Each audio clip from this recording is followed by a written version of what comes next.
Welcome, everyone. Thank you for joining me on this very very hot Friday afternoon here in Southern California, here in Los Angeles, where we're experiencing a heat wave. As the world burns, metaphorically speaking, we are also experiencing some heat in Southern California. Um, what is one to say about the state of the world right now? Um, we've really gotten ourselves into quite a situation, haven't we? If we're being honest with ourselves, which we always should be, if we're sensible.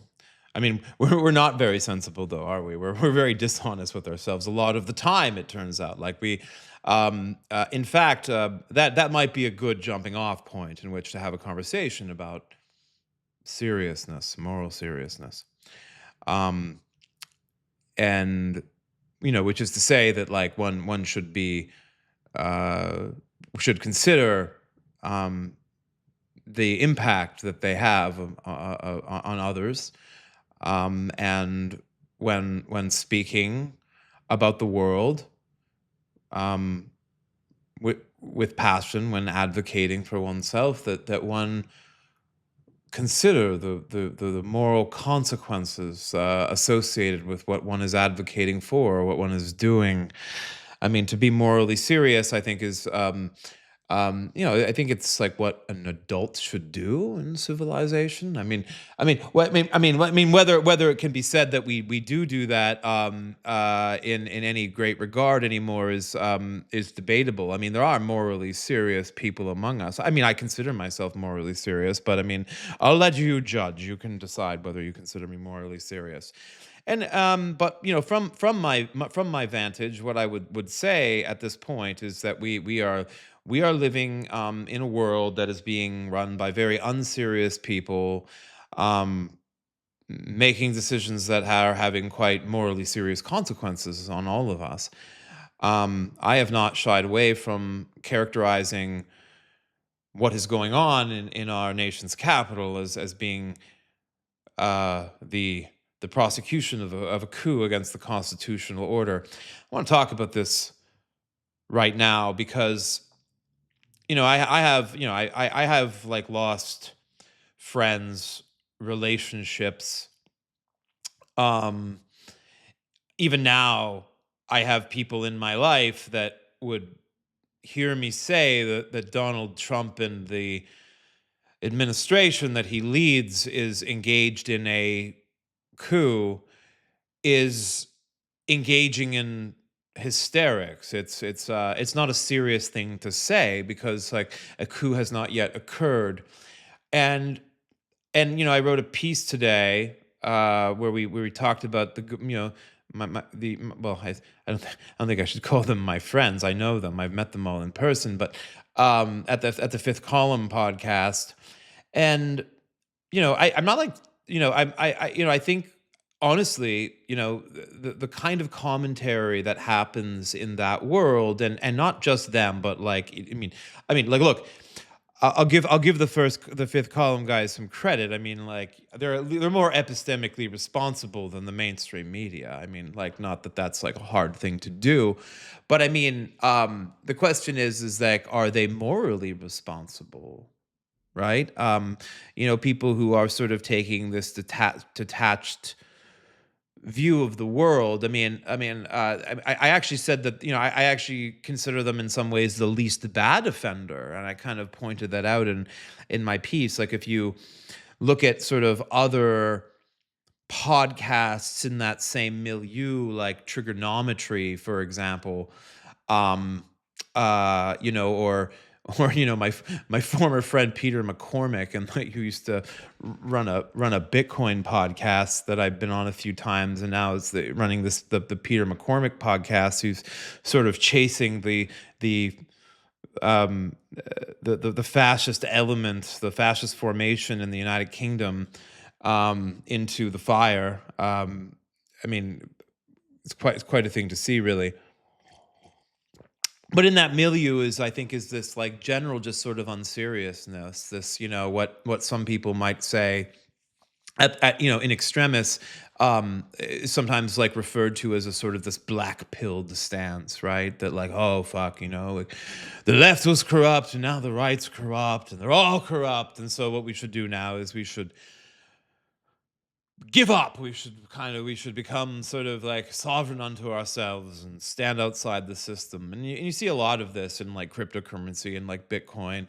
It's like, it's a pathetic. It's a I mean I hold this sort of worldview and pathos. I mean, it should be, quite frankly, because it's pathetic. It's pathetic because there's no moral imagination. There's no sense of like how we might make the world a better place. There's just a sort of hope that like other people will sort of at some point like have some sort of awakening and realizing, wow, we shouldn't have government anymore.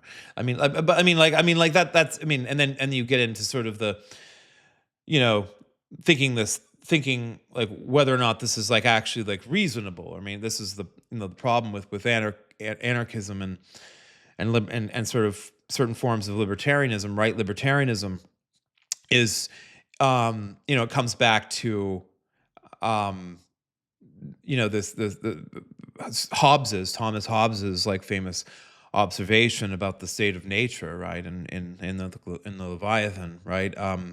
Which is that like, um, Hobbes's observation, for what it's worth, was that like, and he was not living in a time of democracy or anything like that, but he was living in a civilized society, and he what he noticed was is that like in a civilized society, there's just a lot less death and suffering than there is in an uncivilized society. And he recognized this notion that like we all give up sort of a certain amount of theoretical liberty that one might experience if we were all running around naked in a equatorial rainforest region of the earth, in exchange for receiving, um, other types of benefits, right? Like security, collective security. We all agree to play by the same rules, and by all agreeing to play by the same rules, like we can do things, like we can create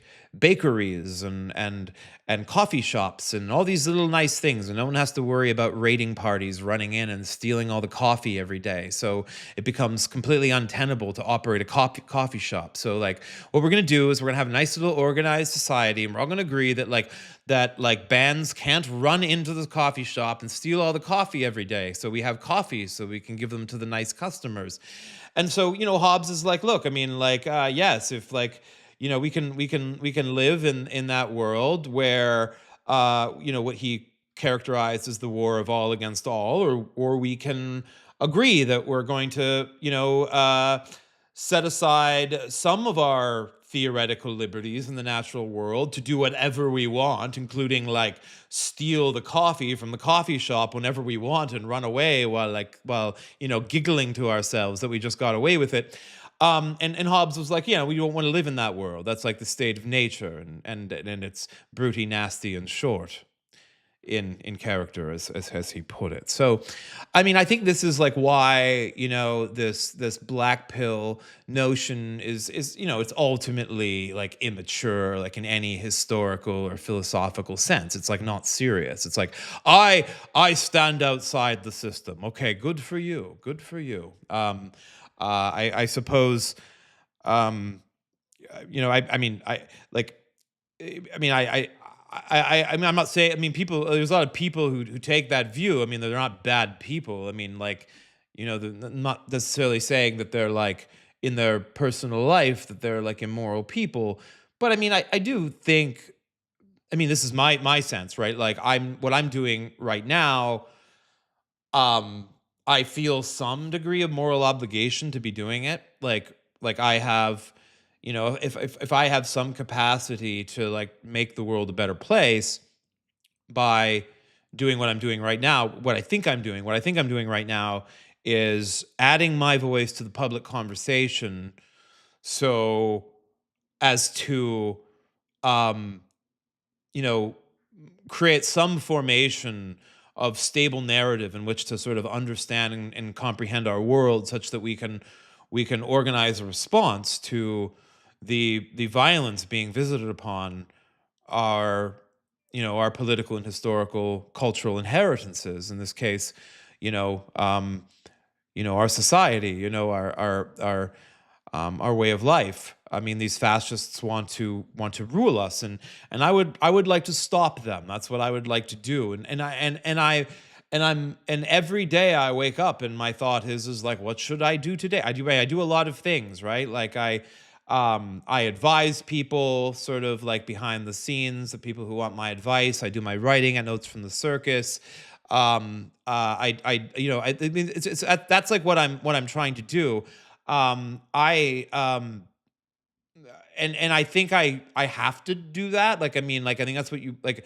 I mean, if you care about like your family and your children's world, which I do, then it seems like if I have a capacity to act, I must act. That somehow follows. So, I mean, and this like ultimately, um, is like what forms my sort of like sense of disagreement with this idea that like there exists this notion of detached objective analysis, that like someone in my position right now who sort of brings emotion and moral judgment into the picture, who takes a side, who takes a very deliberate, and like, I'm anti-Trump, right? So I'm going to support any viable political alternative, any sort of political cultural formation that opposes that.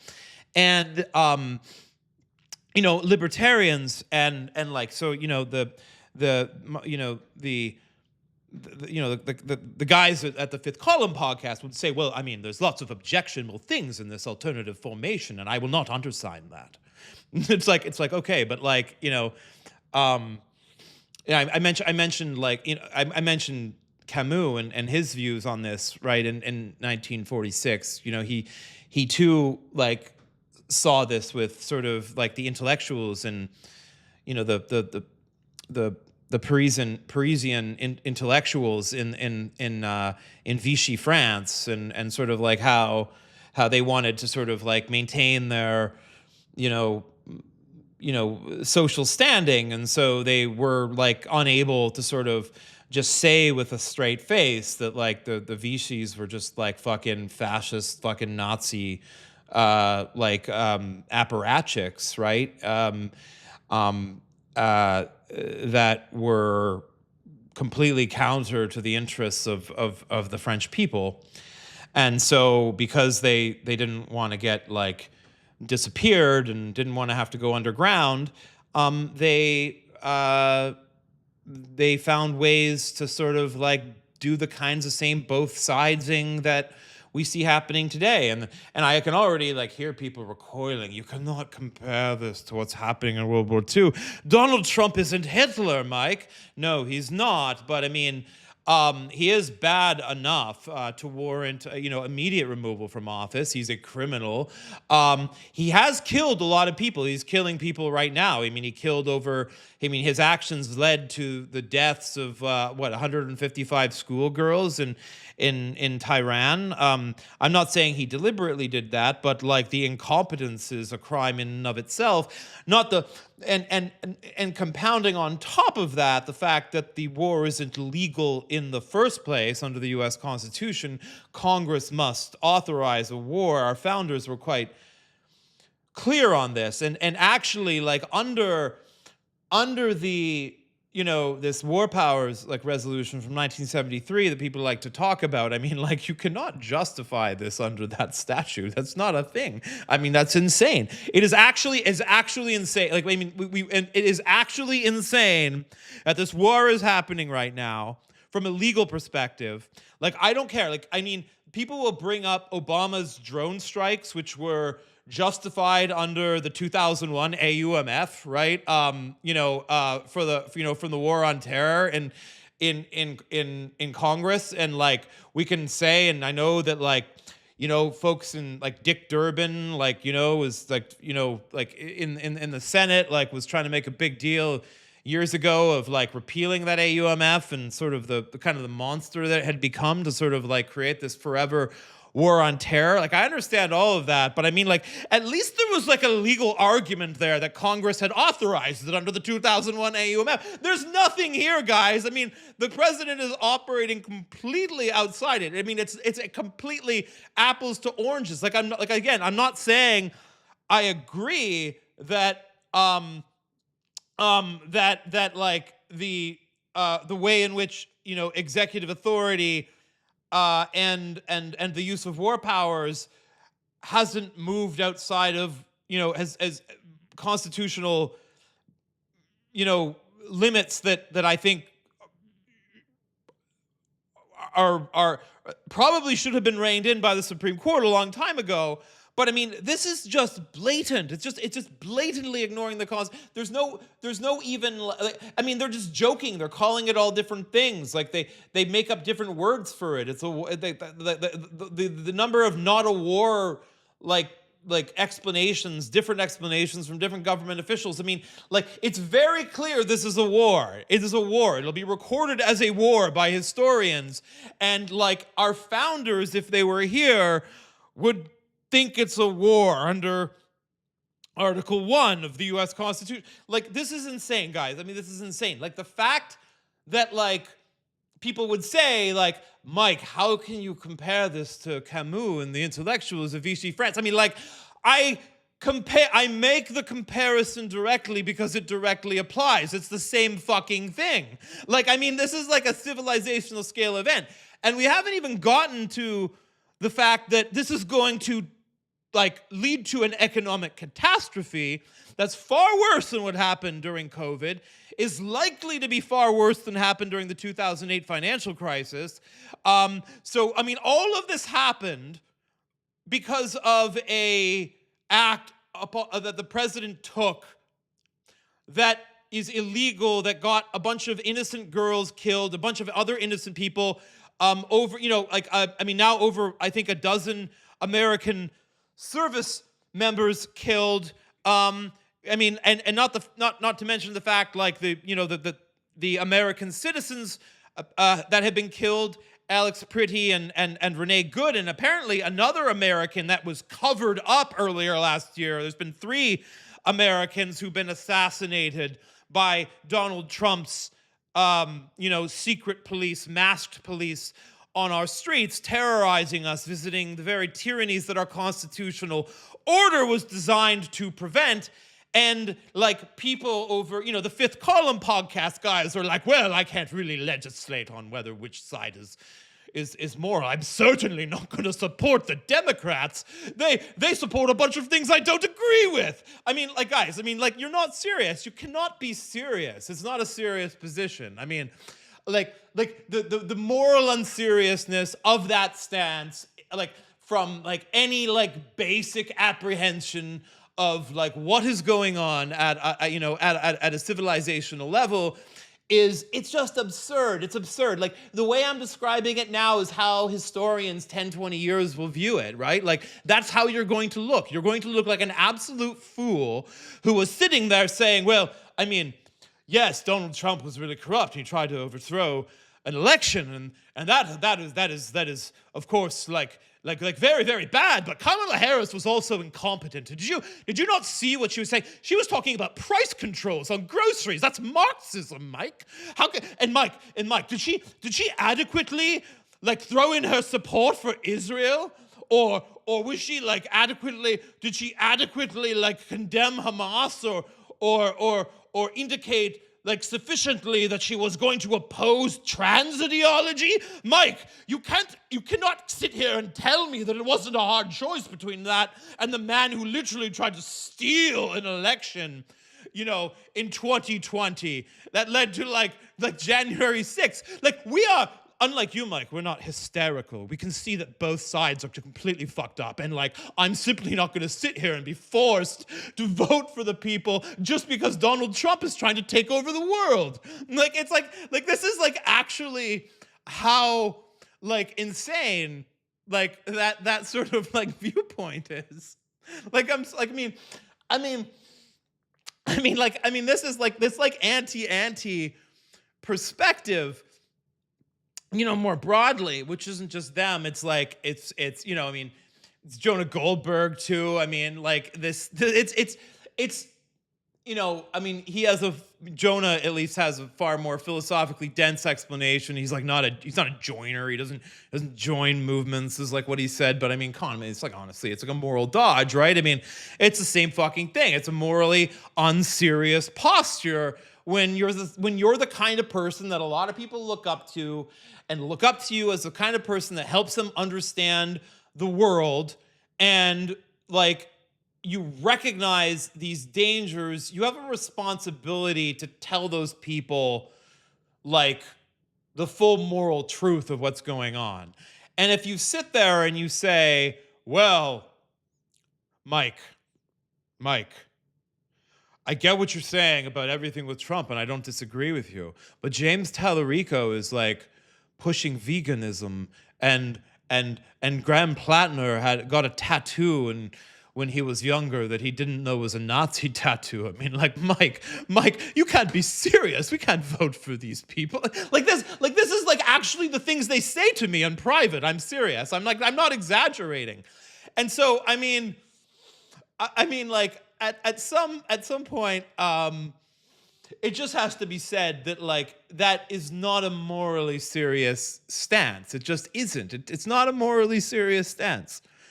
And and what's worse is that these people claim that they're doing something that I'm not doing, which is maintaining objectivity by not getting emotional about it, by being able to stand at a strategic distance from these things, such that they can see the truth of the reality, the truth of everything. They can see the playing field in front of them, and they can see the unseriousness of both sides. So us serious people will sit over here and we'll talk to ourselves, you see, and to our really smart black-pilled audience about how if we were running things, none of this would happen, because we obviously know how this world should work, right? Obviously, right? Why is no one listening to us? If people listened to us, none of this would have happened. This detachment. This detachment is it's crazy. It's a different flavor from sort of like the manosphere, from the Joe Rogans of the world. Joe Rogan is also a very morally unserious person. It has to be said. He's completely morally. The thing that's captivating about Joe Rogan, and years ago I used to listen to his podcast quite religiously. And the truth is that Joe Rogan is a good interviewer. He just is a good interviewer. He's very curious. He's a curious person. And when you're and curious people like Joe Rogan are really good at bringing out amazing conversations from people. He's very good at asking questions. And this talent that Joe Rogan has, which is amazing. It's an amazing talent, should not be disregarded. I praise him for it. But he also has, some moral responsibility in terms of recognizing that you can be curious, but you could have lots of curious conversations. You could sit down with Adolf Hitler himself and be like, Adolf, I'm just really, really curious as to why you wrote this passage in Mein Kampf. Okay, so obviously I can understand that your sense of pride was damaged by the Treaty of Versailles and the very one-sidedness of the final dispensation of the First World War.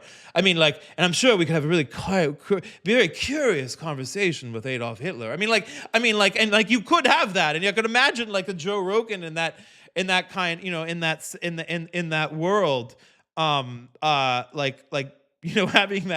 that conversation where Lex Fridman would definitely, if he was then back then, he would, because you saw what he did with Zelensky and with Putin. I could totally imagine him. I sat down with I sat down with Adolf Hitler, and I think that Adolf Hitler loves his country.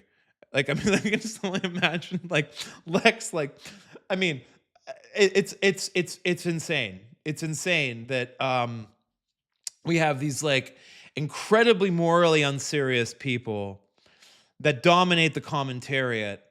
Um, I mean, that just like, I mean, I just I don't have any reverence for them. I mean, I understand that they like command like large audiences, um, and like that should, in some sense, to some people, indicate respect. But I mean, just because you've cultivated a large audience doesn't mean that you're morally responsible. Donald Trump has cultivated a large audience. He's not morally responsible. In in the same way that like Fox News has cultivated a large audience. They're not morally responsible. So I mean, you can clearly build a large audience being full of shit in this society, and the question is like, is that morally and epistemically and socially responsible, or is it at some level like antisocial? I think at the point where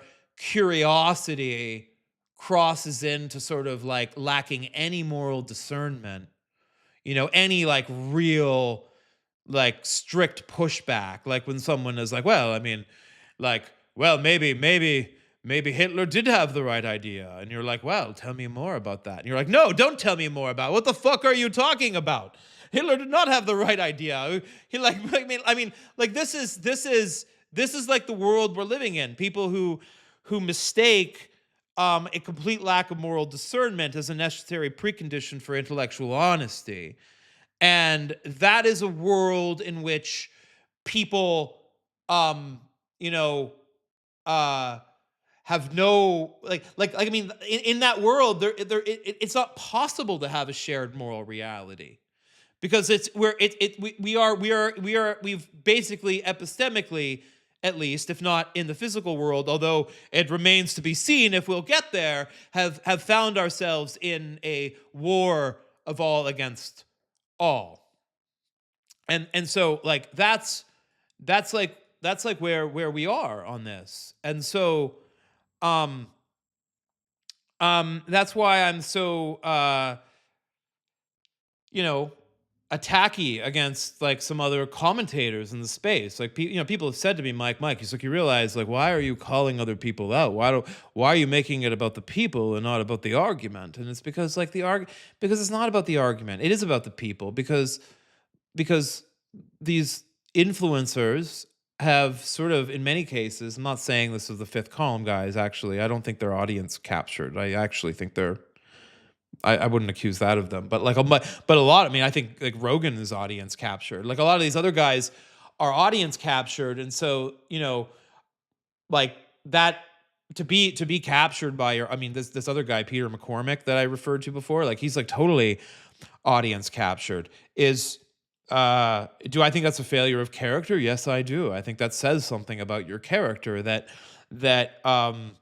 you don't have the fortitude, the moral fortitude, dare I say the bravery, or dare I say, a sort of a commitment to the greater good, the good that exceeds you, the one that that supervenes on you, the society that you're a part of that will exist after you're dead, that your children will live in, that like, you know, that to fail to, you know, like insist on saying what you think to be true, even in the face of of an audience that doesn't want to hear the truth, it's a failure of character.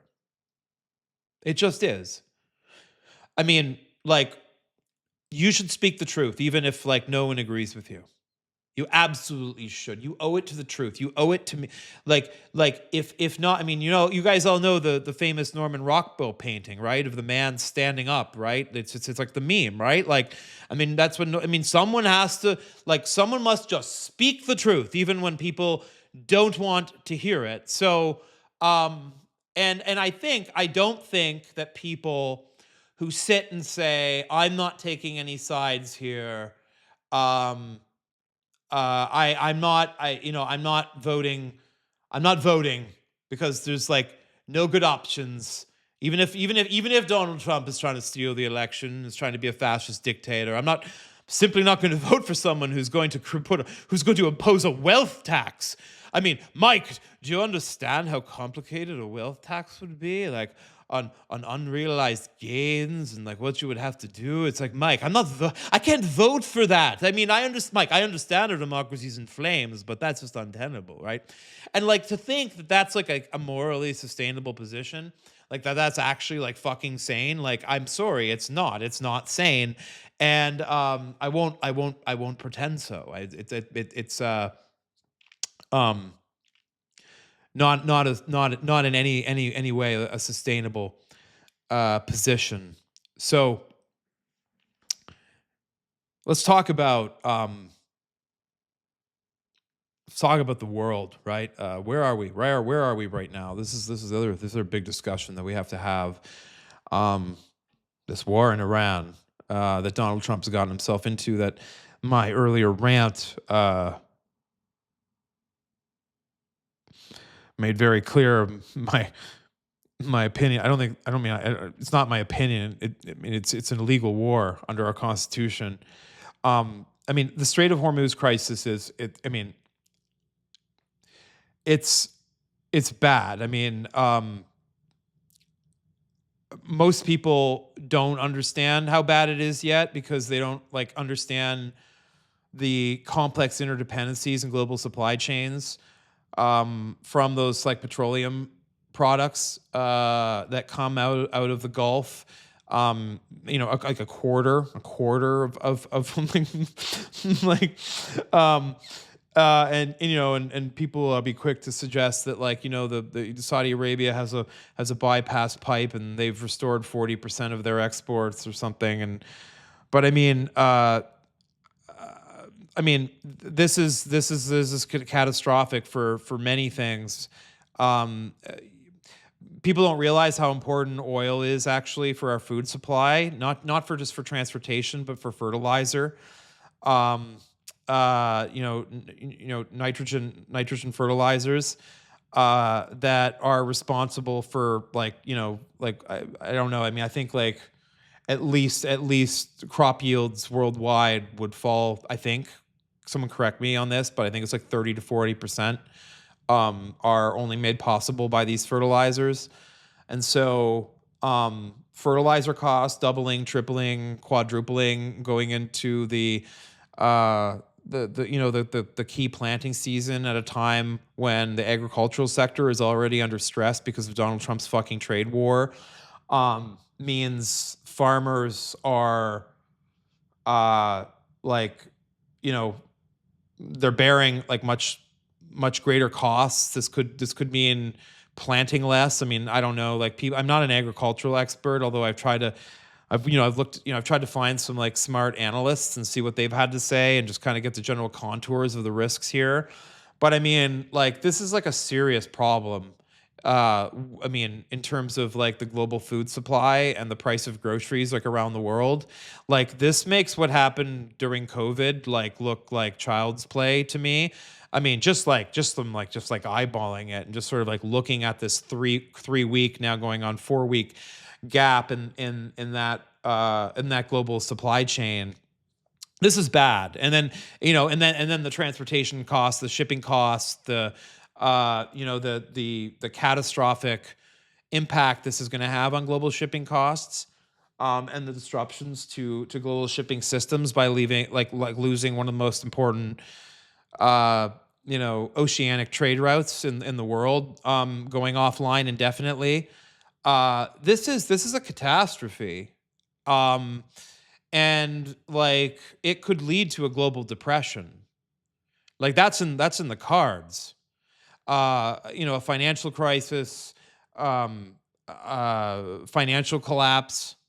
I mean, it could. It. I mean, and imagine like the Trump administration handling this. I mean, because when that starts to happen, we're going to need serious government intervention before, like, in order to prevent like every business in this country from going under as every bank in the country goes under.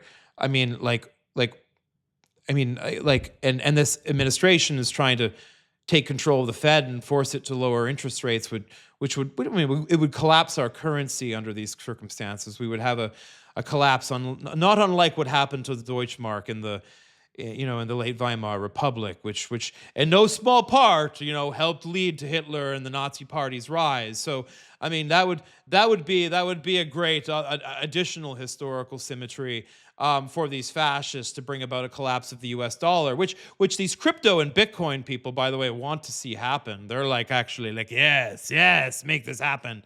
And because they think that will force us to move into Bitcoin and Ethereum and Solana and all this other bullshit. I mean, these people are nuts. Some of them actual like traders. Some of them like once we get power back, they've like worked with foreign governments and helped them engage in sanctions evasion. Some of them are going to have to go to jail. Quite frankly, maybe most of them even. I don't know.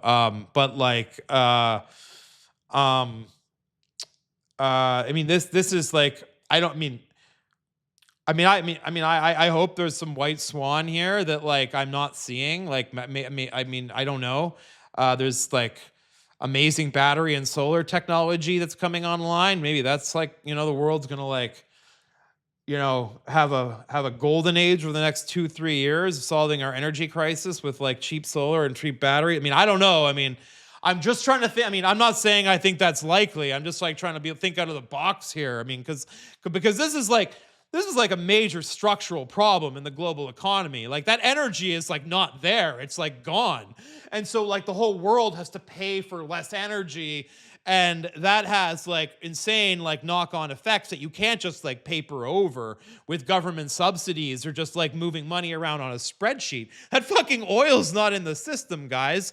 So this is going to be like a major crisis that we still haven't felt yet. So, you should be in the streets already. Like we should be in the streets. Like there should be like 1 million people like outside Congress right now, like with placards saying like impeach Trump now and jail the administration. Like that should be happening in this moment if people knew it was good for them and didn't want to be basically in soup lines 12 months from now, having lost everything. But like, people have, status quo bias is strong, and the folks over at the Fifth Column podcast will call this hysteria.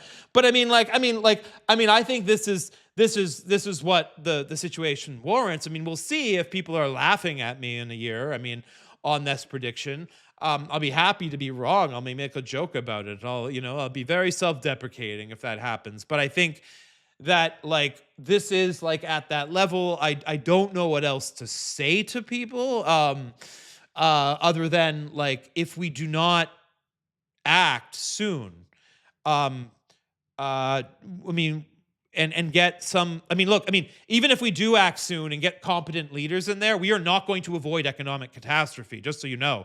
But it's now a question of how bad the catastrophe is.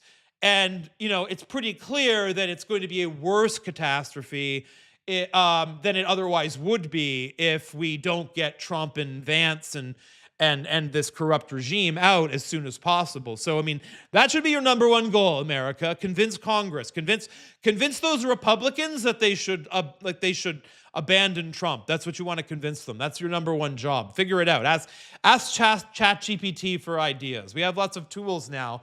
Let millions of butterflies blossom in the world of ideas of what it might take to convince Congress to arrest their current debates over stealing the election with the Save America Act, and instead save their own financial hides and the lives of their children by impeaching this administration. So that's my recommendation for you. And it is, and I should say, today is my birthday, so maybe. So for my birthday, I might ask my people in my in my audience found out that I share a birthday with Baron Trump today. It's also the first day of spring, so few symmetries there. But my birthday wish is that we figure out how to convince Congress to impeach these pieces of shit. I don't have nicer words for them. So that's where I stand today. Thank you for tuning in live. The video will be up shortly for the other people who wish to not join us for the fun live experience. Thank you all, and good luck. Good luck this weekend. Don't forget to find those private joys in your life, and don't let them take your joy away from you. It's very necessary. It's very necessary to feel joy. This is we should rebel in a joyous way. Bound by our shared commitment to love each other and to move towards a more perfect union. God bless America. God bless you all. However you may define that, Deus sive natura, as God or nature, as Mr.